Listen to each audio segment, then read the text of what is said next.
80% of Indian vehicles on the roads are not E20 compatible. E20 has been made mandatory only in April. Before that, it was not mandatory. But something that the government is saying that E10 was de facto the fuel. So even though it was not advertised that that is the fuel that's going to put in, it was putting it.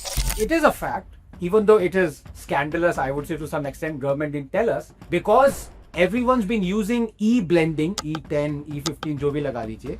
The damage, the mileage, people already know. It's not a catastrophic extent that you would have, as rightly people say, insurance market पे dent नहीं हुआ, second hand market. So I accept that. That is why my concern is not something that is going to completely negate the benefit part of it.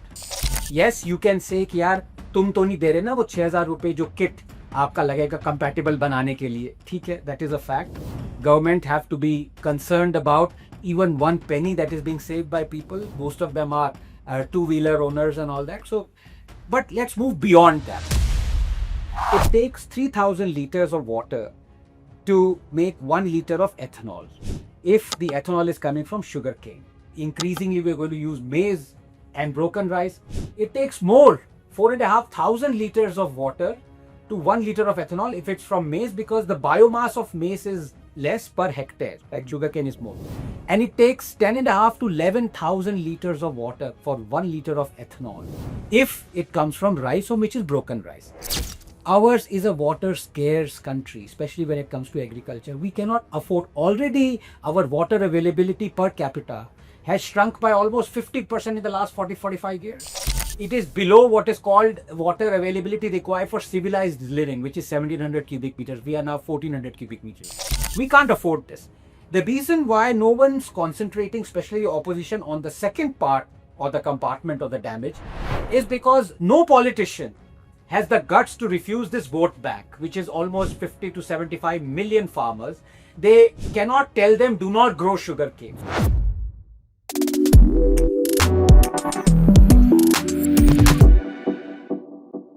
Welcome to this latest episode of Scrutiny with Anand Ranganathan, and we are talking about the E20 petrol or the ethanol storm that's gripped the whole country, really. The problem is not just motorists, the problem is also people, and obviously, and viewers, Anand is against the E20 fuel for a variety of reasons, and we will go into that. If any of them have been living under a rock, like I was for the first few days of this, when this entire controversy broke out. I'd like to start from the beginning. Explain to us, Anand, what the problem is, because the E20 fuel has been in the country, is being used by motorists over the last 1 year. Why the brouhaha right now? First of all, thank you as always, Aditi, for having me here. Always a joy. Look, so let's start from the very beginning. Any human intervention causes hurt or damage. That's my axiom. Any. So whether it be T20 or E20, marriage or maize, there is damage. All right. One always goes by cost benefit analysis. Everything. I mean, you look at, for example, the transport. It causes pollution. So the cost is pollution, harmful, but the benefit is that people are able to travel distance. This is from point A to point. Yeah, so that everything is assessed by cost benefit analysis, because at the end of the day, as I said, the axiom is everything causes damage. In this case, I have neatly demarcated the damage in two separate compartments, actually, be that as it may. And it has to be said that the entire E20 debate is being discussed primarily for the first compartment, which is damage to engine and damage to mileage. Let's start with that. Let's stick to that, because we'll come to the environmental and the agriculture and sugarcane and all of that later. Yes. But primarily, what is the problem with the E20? Because it's not that vehicles have not been using it. We've been using it for the last 1 year full. And it's not that sudden engine damages and sudden problems and corrosion has started happening, or suddenly people have seen a drop in mileage. Right. Might have been there, but it's so insignificant that nobody goes even talking about it. Right. So let's go by the peer-reviewed findings that have appeared in journals abroad in America and Brazil, where E20 or e-blending has happened. So the fact is, by the sheer nature of the structure of ethanol compared to pure hydrocarbon, it gives out less energy. So you require more of ethanol to give you the same amount of energy. If it's blended, then yes, obviously. By virtue of which it means that you will have a mileage drop. That is fact number one.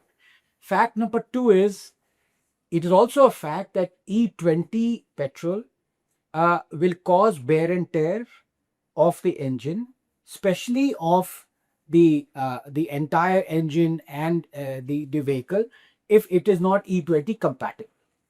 The percentage has been calculated. Niti Aayog itself has published that percentage, 2 to 7%. So the facts are, it causes damage and it reduces mileage. These are the two things that are fact. You cannot refute them. No minister can come and Even say. the government has accepted Correct, that. has That's accepted, fine. right? ARI का भी आया था अभी कि भाई वो rubber seal पे damage. Right. And the government has again talked about what you started with, the cost benefit analysis, because A, it gives us, it makes the air cleaner. That is what the government says. You may disagree with that. And B, they're saying that it also brings in or saves us foreign exchange, foreign reserves for a country that is importing 90% of its crude. Yes. Energy security Yes. is important. We've just seen what's happened with Hormuz Yes. and our predicament at that point. So why the problem? Again, I come back to my question. Why now? We've been using it for the last 1 year. Right. Why now? So I'm sticking with the, just to finish off on the first damage part, which was the first compartment on the engine wear and tear and the fuel efficiency. When you want to make your vehicle, 80% of Indian vehicles on the roads are not E20 compatible. That is also known.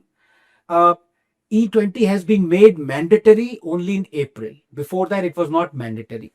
But something that the government is saying, that E10 was de facto the fuel. So even though it was not advertised that that is the fuel that's going to put in, it was putting it. So the fact, it is a fact, even though it is scandalous, I would say to some extent, government didn't tell us, because everyone's been using E-blending, E10, E15, jo bhi laga lijiye. The damage, the mileage, people already know. It's not a catastrophic extent that you would have, as rightly people say, insurance market pe dent nahi hua, second hand market. So I accept that. That is why my concern is not, something that is going to completely negate the benefit part of it in the first compartment. Yes, you can say कि यार तुम तो नहीं दे रहे ना वो 6,000 रुपए जो किट आपका लगेगा कंपैटिबल बनाने के लिए. ठीक है, that is a fact. Government have to be concerned about even one penny that is being saved by people. Most of them are two-wheeler owners and all that. So, but let's move beyond that. Okay, we will move beyond Sure. that, but I just want to understand what you just said. Yeah. You said you don't have a problem Yes. with Yes. E20 Yes. given its benefits, Yes. at least on this front. On this front. Where as far as fuel 2% reduction was concerned. But in a country, that's very Yeah, big, sir. Yes. Because in a country where, you remember why Maruti Suzuki became a hit Oh, over yes, guys in yes, this yes. country. कितना देती है? Kitna deti Oh, hai, yes, right? yes, So yes. in a country, पापा ये तो खत्म ही नहीं होता petrol. Yeah, so in we a are country concerned. which is obsessed with mileage, Bilkul, yes. that is a big Yes. whatever. That okay, the impact on mileage Yes. is not all that much. 4 to 5%. And 4 to 5%, which the government also accepts. And you say that yes, in that sense, the cost benefit analysis works. Well, so can I just say something? It works for me. It works might- for people. It might might- not work for people who are trying to save every rupee. Every But so rupee. I should be. But then in concerned the about- in the larger scheme of things, because there's octane and all of it, their fuel efficiencies also kick in. So something kicks in, something moves away. So eventually it's not a game changer, Yes. so to speak. Bilkul. So in the second aspect, you say Now I let's come come to the second Yes. aspect. Okay. So there, the cost benefit analysis, according to me, completely prohibits the use of E20. Why do I say this? For two reasons. Number one, you are making E20 through basically blending ethanol that you're getting from agriculture. Right. Increasingly, it was sugarcane, starting off with it. Now it's only 30% sugarcane, and the rest is from broken rice and maize.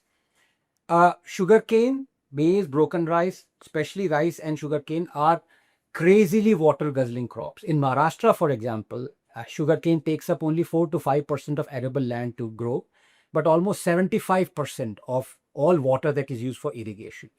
India is the world's second largest producer of sugarcane, 500 billion kilograms. India produces so much of rice that the government has not guts to say farmers don't produce it. We are increasing the MSP, we keep on procuring it. Last couple of years, somebody was tom-tomming the figures that we had 40 million tons excess of rice. We have millions of tons of excess of sugarcane. So the thing that the government is saying is we are diverting it. Ethanol is a byproduct.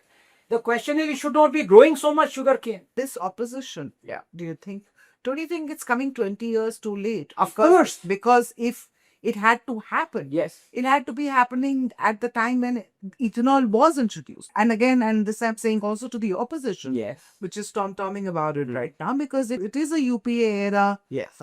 initiative, Yeah. and it was a good initiative then also. That's my belief. Yes.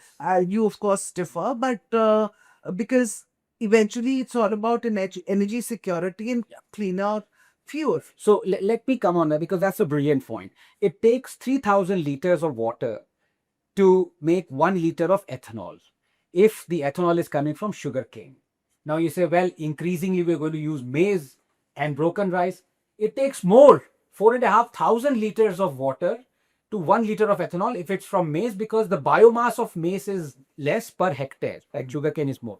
And it takes 10,500 to 11,000 liters of water for 1 liter of ethanol if it comes from rice, or which is broken rice.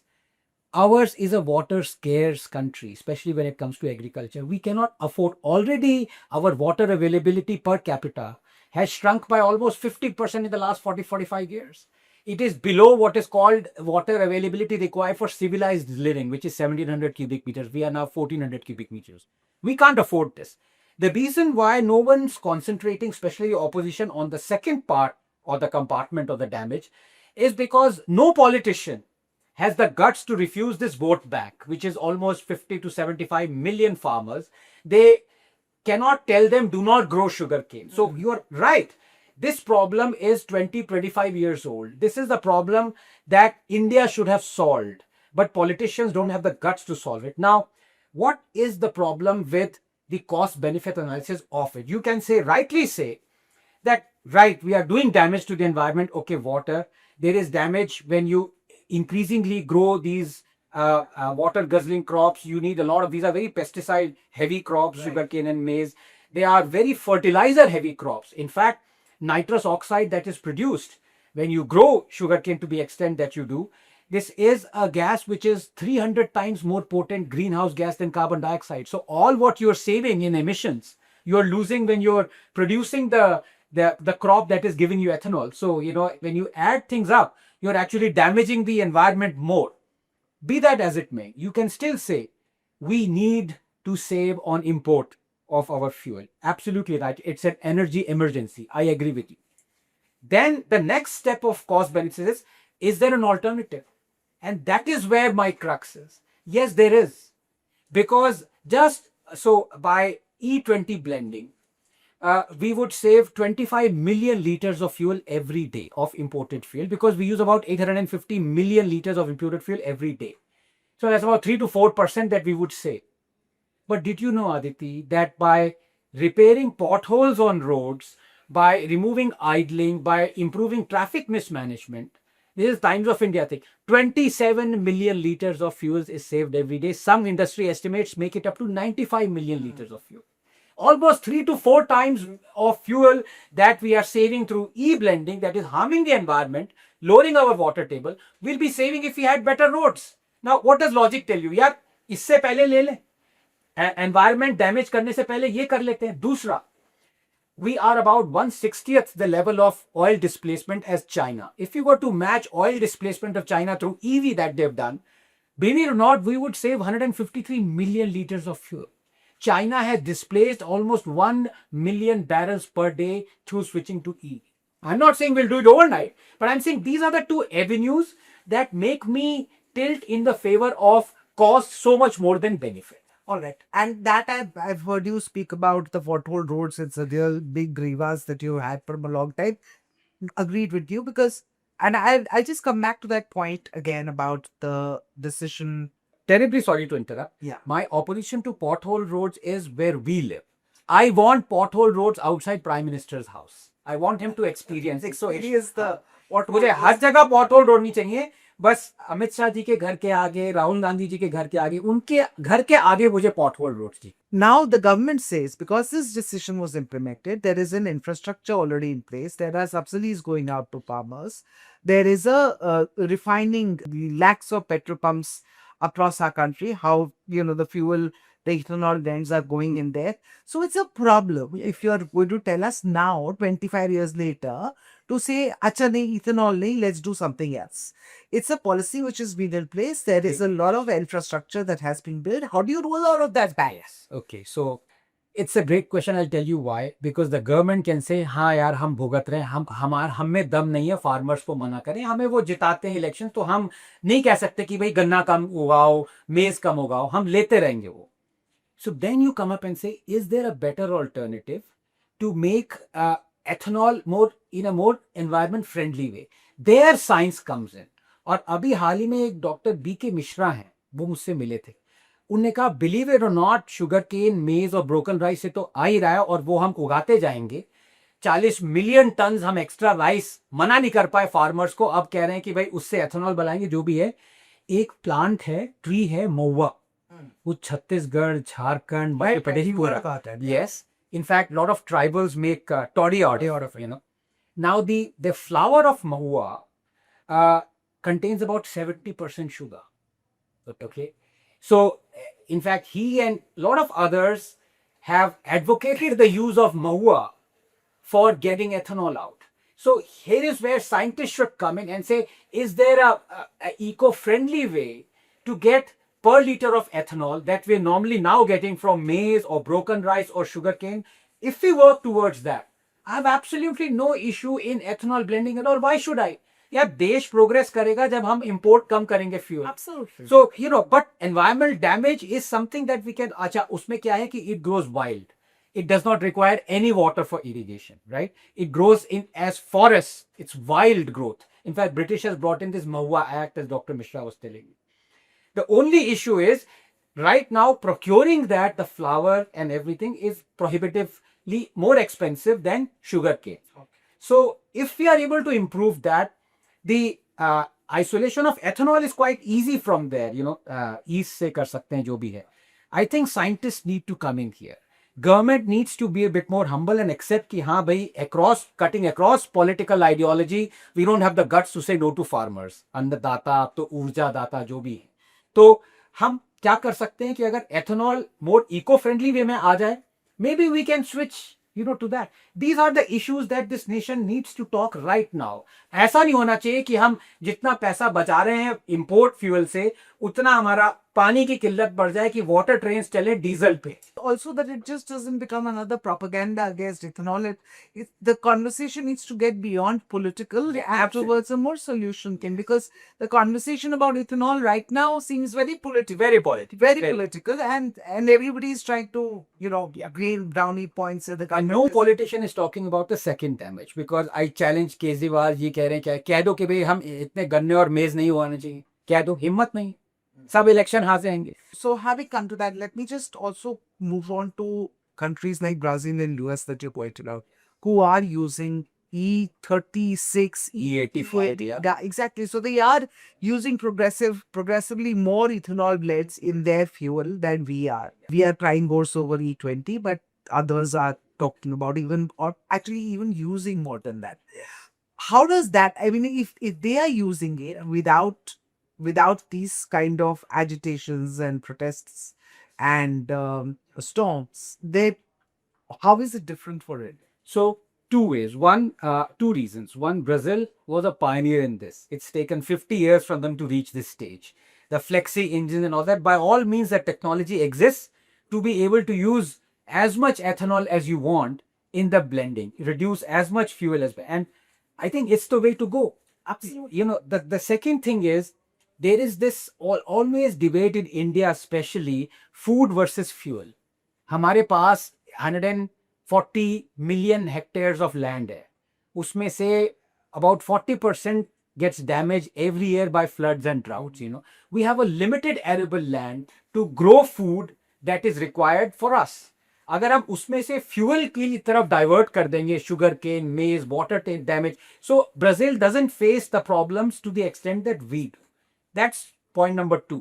Point number 3 is, by all means, reduce our dependency on imported oil.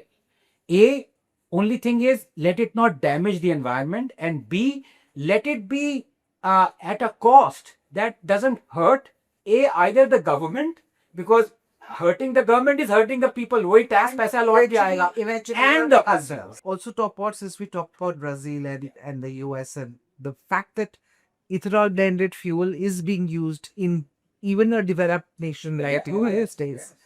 There's this entire question about the lack of choice for consumers that the protesters are bringing here. We're talking about that. Why should we not give them the option of Brazil does, or like US does, give them an option of choosing what fuel that they want? Yes. What's your take on? 100%. I think the bedrock of, as I've said, economic progress is to give choice to the consumer. Now, if the e-blending oil, right, or fuel was, let's say, 10% cheaper, right, or 15% cheaper, consumers will go for it. Because if the mileage reduction is only 2%, Exactly. if the damage is inconsequential, as it is damage हो रहा है, it's let the consumer think. And that's positive, because then the consumer cannot blame the government. You see what I mean? Right now, consumer क्या कह रहा है? आपने तो mandatory कर दिया. The important thing also to note in this is that the choice that is given in these countries is, let's say, between E20 and E38. Correct. It's not between Pure E20 and pure fuel. Yes. Yeah, it's not between Correct. E20 and pure Yes. fuel. Yeah. The thing is that their governments are saying that, you need to use blended fuel. Yes. And that's eventually we have to go to net zero. I don't know how far we are. We are very far. But maybe it's a step in that direction. Yes, and I think obviously, look, fossil fuels, their day is over. They're just carrying on because of, और ये जो government बार बार कह रही है ना, vested interest, oil lobby, this, that. I think let's look at the facts. मेरे को कोई oil lobby ने खरीदा नहीं है कि मैं इसके against हूँ. अगर आप इतना ही oil lobby कह रहे हो तो जाके अंबानी से बात करो ना भाई. उससे बोलो कि वो vested interest है, क्योंकि सारी रिफाइनरी तो वो करते हैं. So let's not, ये problem government में है. They take a very offensive position, almost as if they're offended that somebody doesn't like what they're doing. No, everyone wants to work in India's interest, and if you are able to solve these problems, as the 3 brilliant questions you asked, I don't think anybody needs to know more about, well, I mean, it's rhetorical. We've answered every question. Well, sir, every question on ethanol and the crisis, the problem, the solution, and the fact remains that the problem is not as is being headlined mostly. Nobody is headlining the points that you are talking about. What is being headlined is damage to the car, damage to the engine, damage to mileage, which is really not any damage at all. And which the government has also said. But Hardeep Puri said that opposition to ethanol isn't just opposition to a fuel. He said that it's opposition to the farmer whose income rises from his crop. It's opposition to that India which is moving forward towards self-reliance by reducing dependence on foreign oil. What would you say to him? I think I just said it. I think this is, it's disappointing, because these are educated ministers who know. It's just that they have taken such a confrontational position. Now, for example, is there any reason or logic why India should have 40 million tons of extra rice? आपने देखा है rice का 10,500 litres के लिए 1 litre ethanol बनता है. इतना water guzzling है. उसके बाद जो एयर पोल्यूशन होता है पराली बर्निंग में, 35 million tons of rice stubble is burned. Why are we damaging? Because we don't have guts to tell the farmers don't grow rice. Government says we are diversifying. We're telling the farmers don't grow rice.